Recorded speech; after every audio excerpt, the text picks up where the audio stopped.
Hey everybody, it's Joe Trippi, and welcome back to That Trippi Show with my co-host Alex Sashlow. This week, Trump's taking over DC, and we'll talk about what that means. Is it a soft launch for even more fascism? Of course. Is it a stunt? Of course. And what should our response be? He's also headed to Alaska. Who knows what he'll hand Putin this time?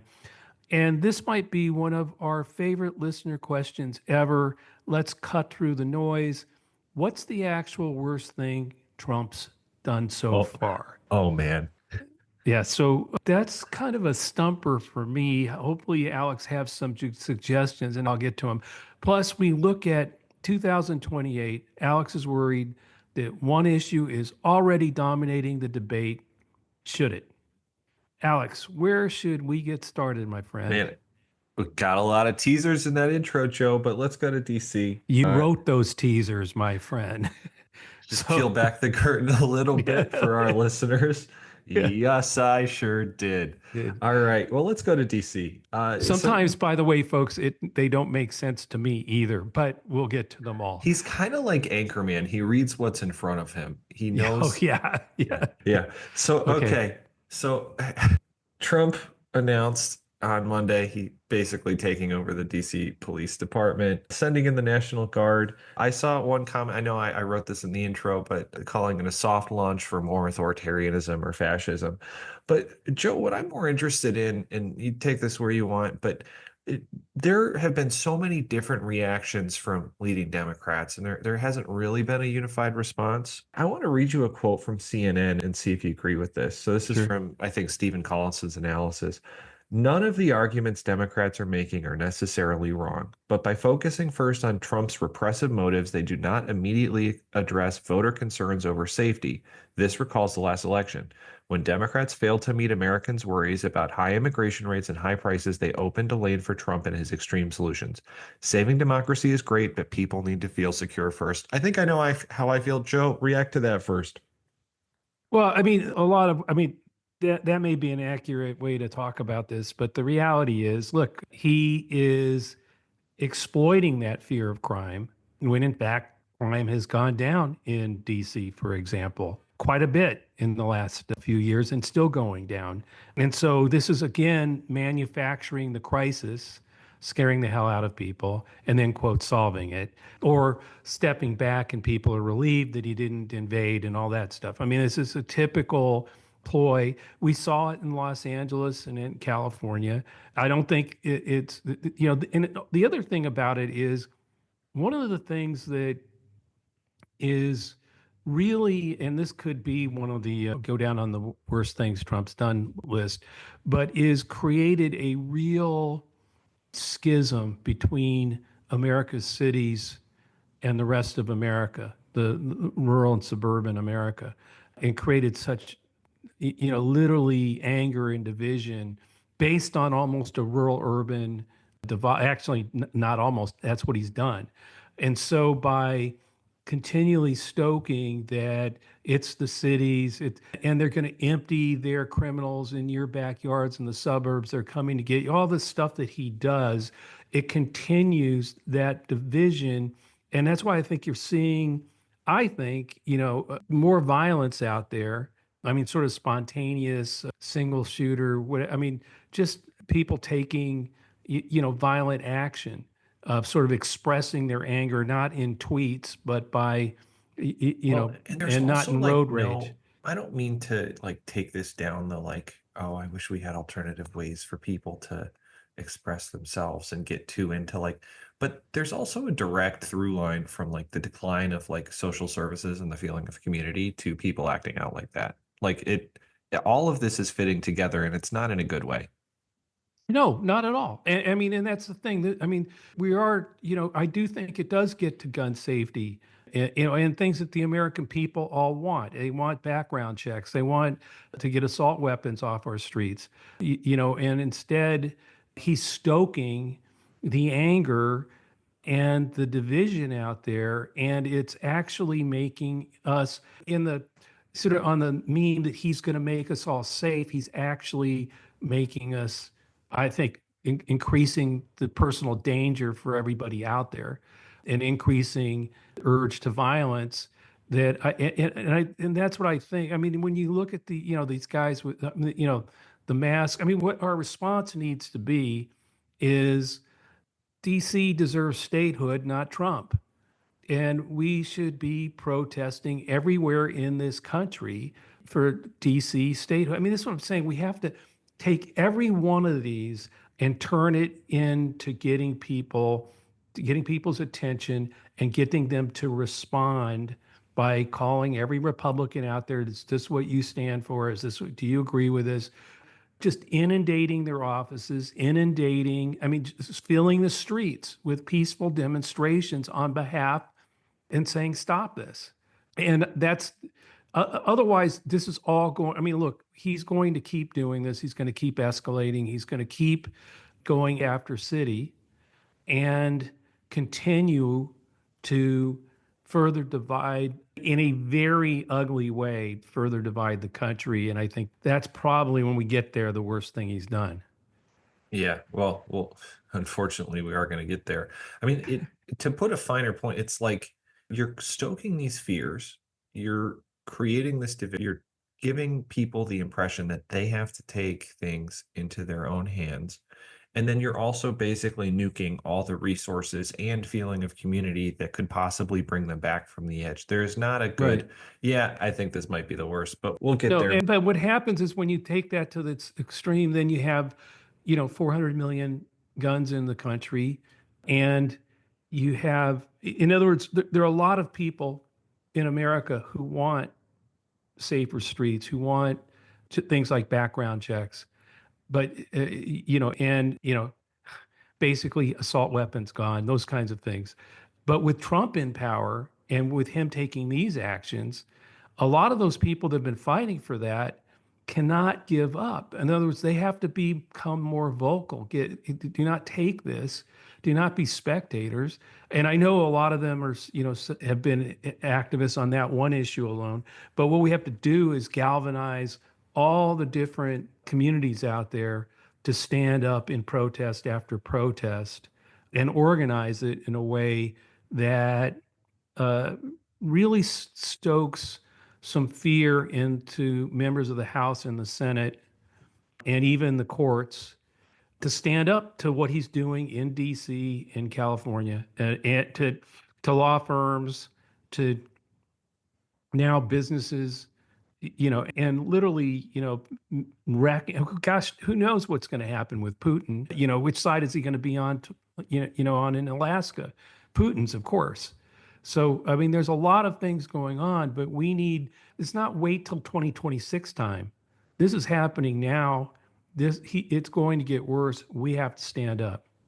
Well, one thing, and we got a lot of listener questions about this. I'm going to synthesize a few of them, but the idea that like DC's in the news this week, it's ultimately something's probably going to happen. It'll probably bubble off in a few weeks, not because the crisis is over, but because he's going to move on to Atlanta or LA or San Yeah, Francisco or something. Like there's this like he's doing such a good job of manipulating the attention economy right now that like this is not a situation where unless we have to get into the mentality that we have to also force coverage and attention to these things. Like, yeah, that's what I'm talking about. Get out there, cause attention, make the attention stay where we want it. I mean, that's why the Epstein thing was so important because it took attention away from what he wanted. And that part of what's going on in DC is him again trying to get attention away from all the things he doesn't want anybody paying attention to. But that's what we have to do. We have to get much better. The pro democracy movement has to understand that when we stand in the millions, that gets attention.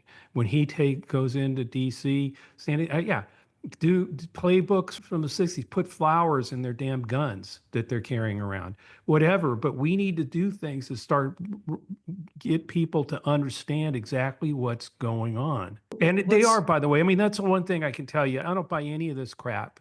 He doesn't have control of the attention economy right now. He's using these things to try to get attention. And of course, we sometimes wade right into it, take the bait, and then make everything about what his latest new shining object is. But the reality is, everything I'm seeing says independents have totally abandoned this guy.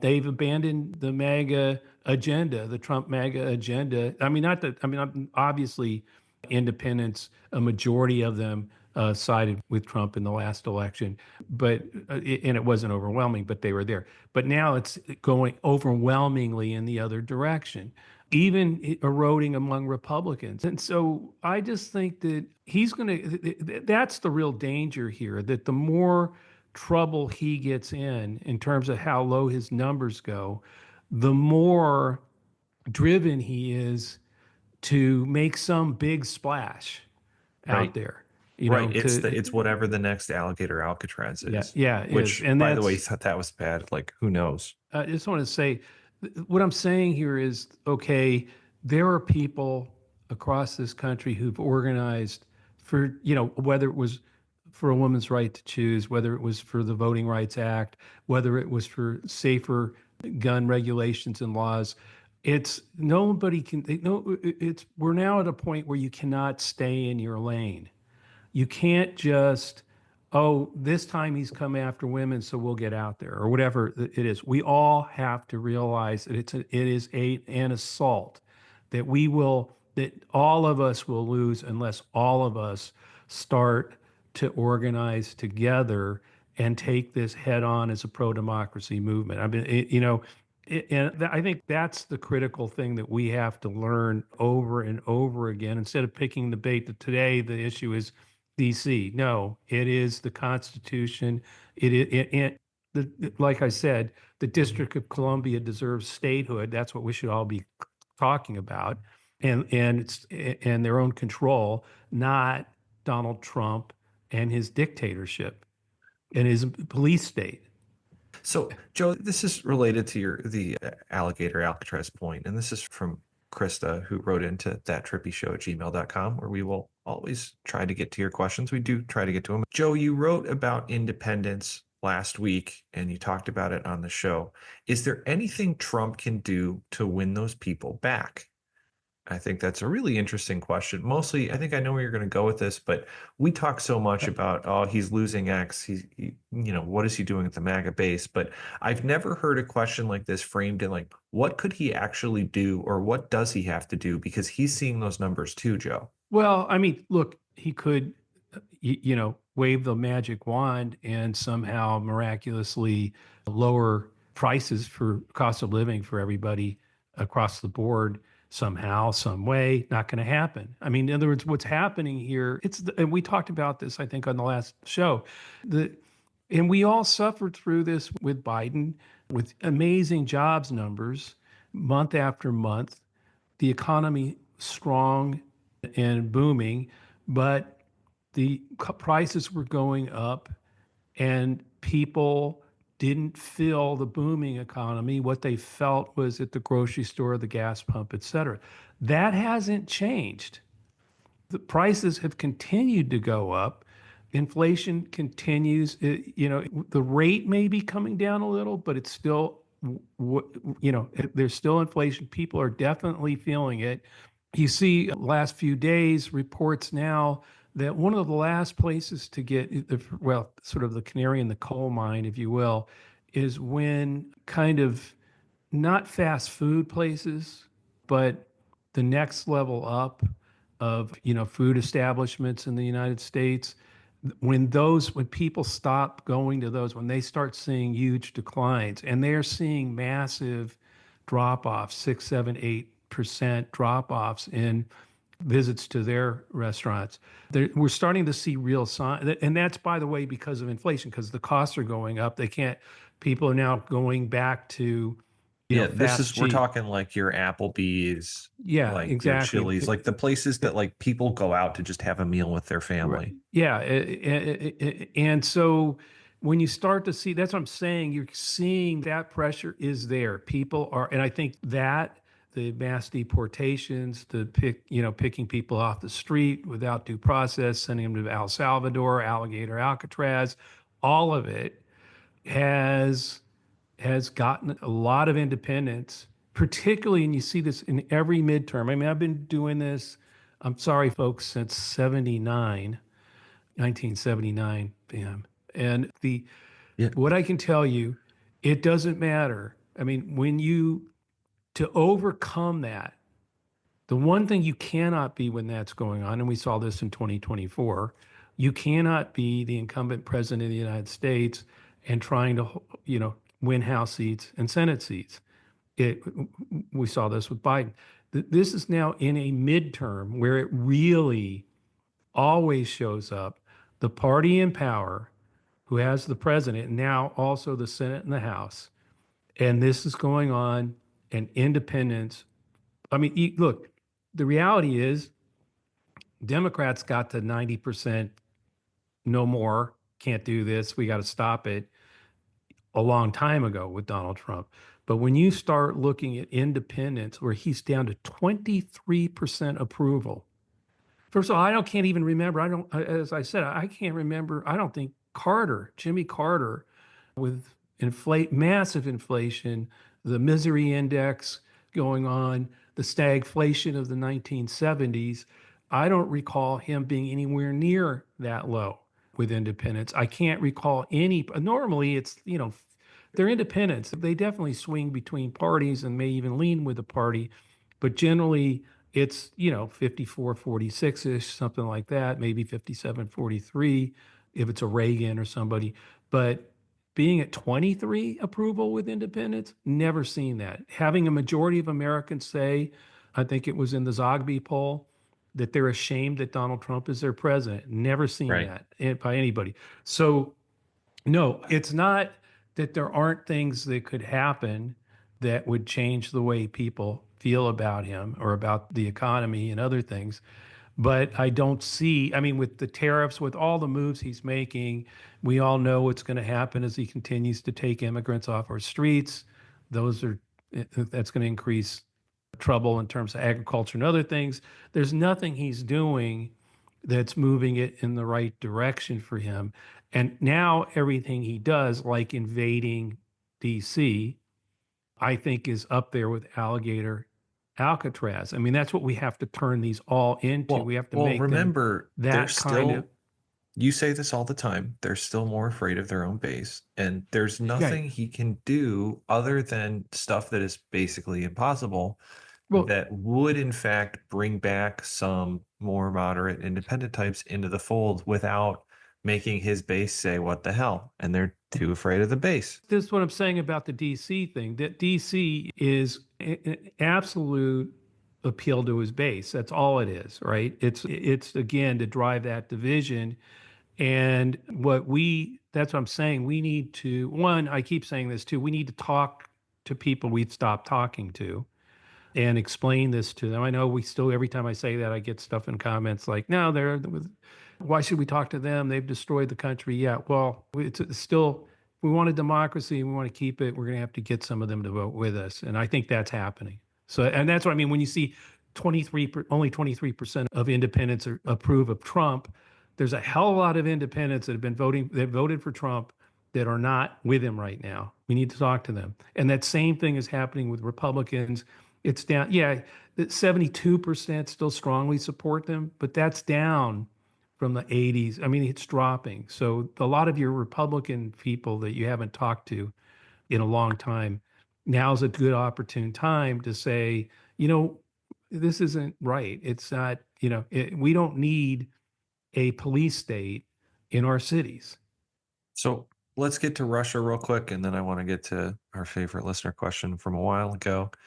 Joe, anything you think coming out of the summit in Alaska this week that's worth mentioning, or should we just move on and hope Trump doesn't give away the store?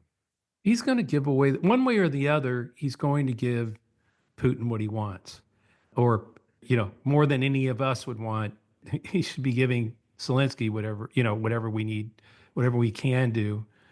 And there's plenty we can do with Europe together to change the situation, but Trump is not likely to do it. I don't think Putin gives a damn what Trump does. I think Putin sanctions, he's going to laugh. He's just laughing at those.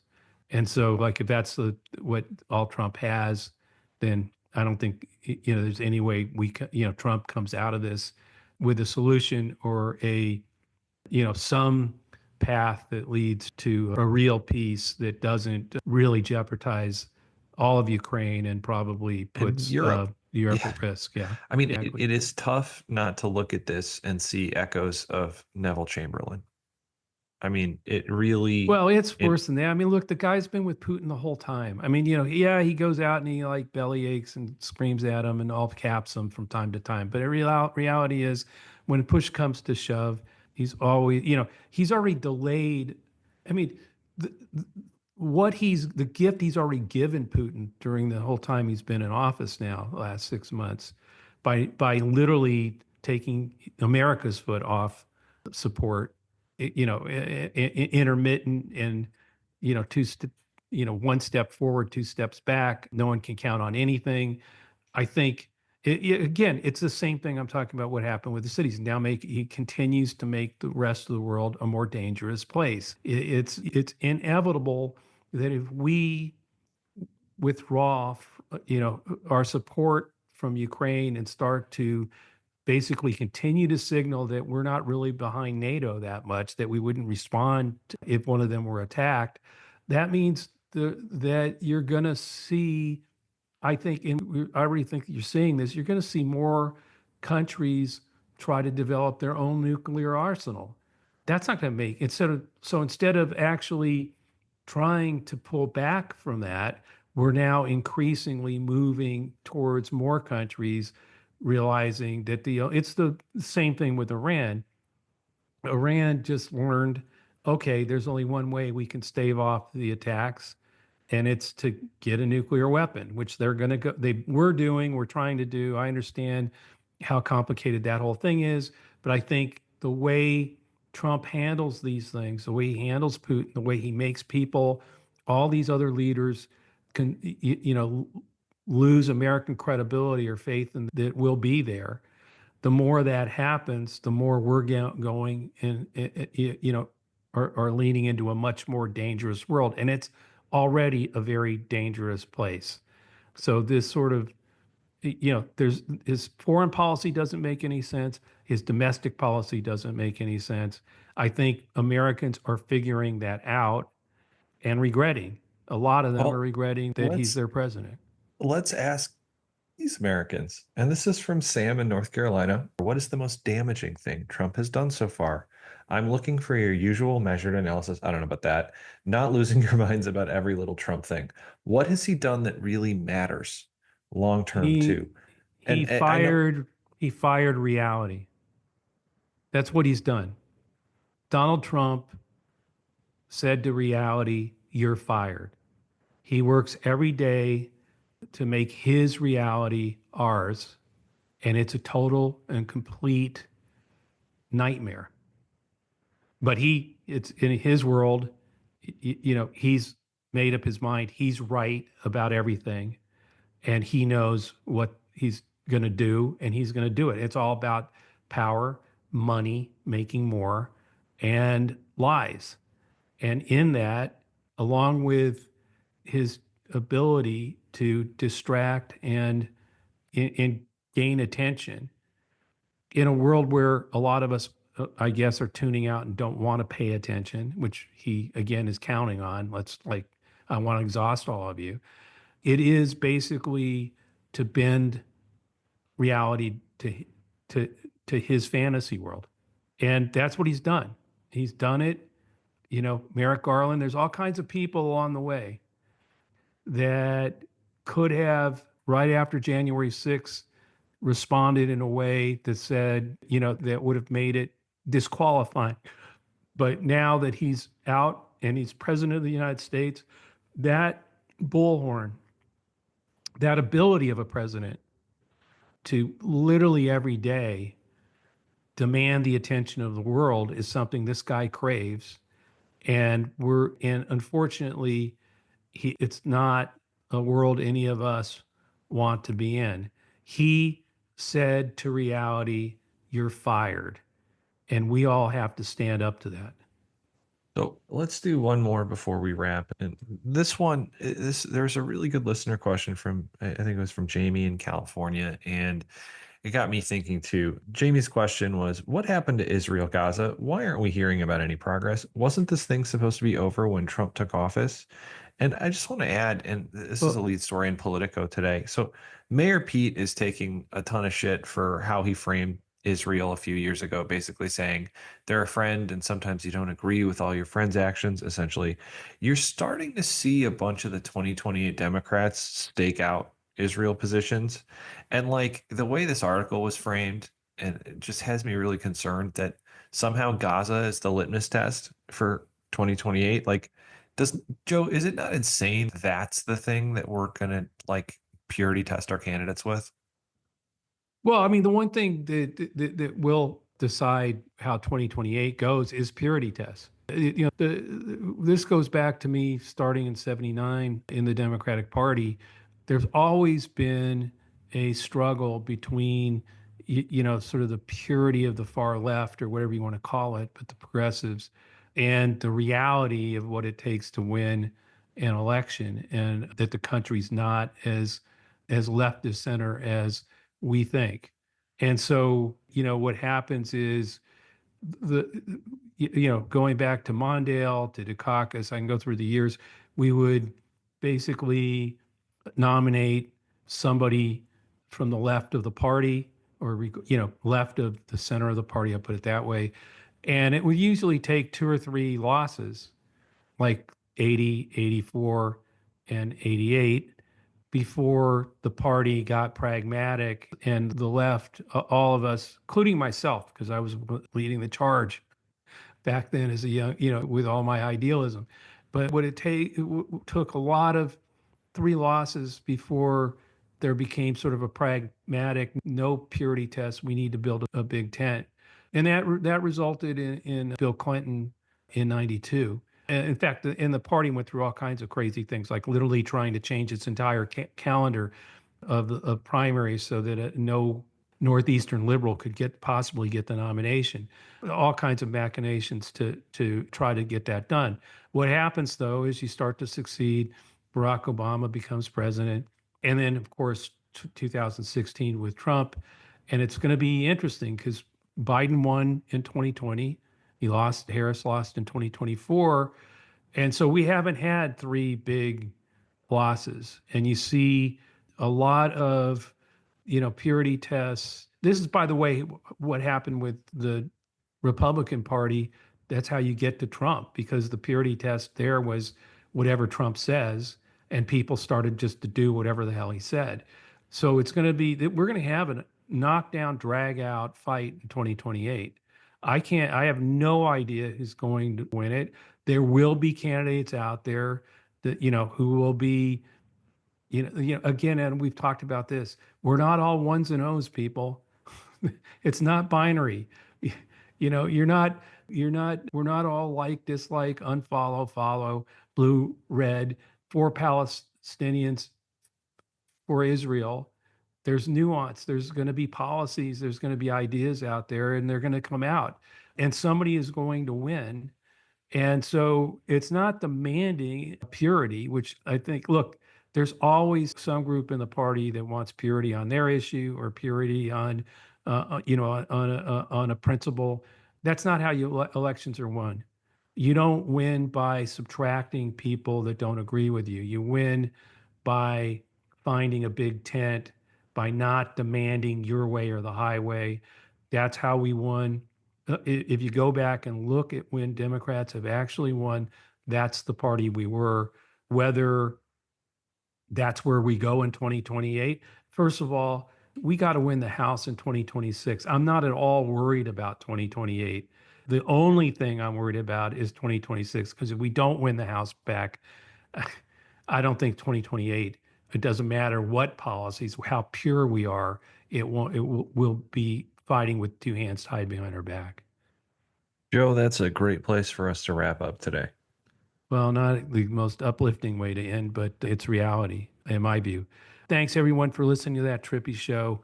Again, this is really up to you. It's up to each of us to find one more friend, one more coworker, one family member, get them to understand the stakes, that they got to get out there. We can't be spectators. We have to be patriots. that this threat is real, that we're losing our democracy, and the only thing that can save it is millions of people joining together as Americans. And that starts, yeah, maybe it's only, 1 million people today. Let's make it through 2 million, but it's been 5, 6, 7. It's been up to 12, 13 million at the No Kings rallies. We can grow this thing. The only reason it's not is because people agree with us. Over 50% of the American people are ashamed that Trump is their president. Only 23 of independents support him. That means there's a lot of people at home that agree with us, but aren't taking action. We can't all be spectators anymore. It's time to talk to them and bring them to our side in active participation. So I hope you'll go out and do that. Make sure you join us at says.us. We had a lot of big news this week, so I hope you'll check us out. The platform is really starting to grow. This podcast will always be free and is part of Lincoln Square, so check out the latest at lincolnsquare.media. Also, if you're listening to the episode on YouTube, please like and subscribe to get alerts when we post the next episode. You can always send us a question to thattrippyshow@gmail.com or leave us a question in a review on iTunes. We'll see you next week.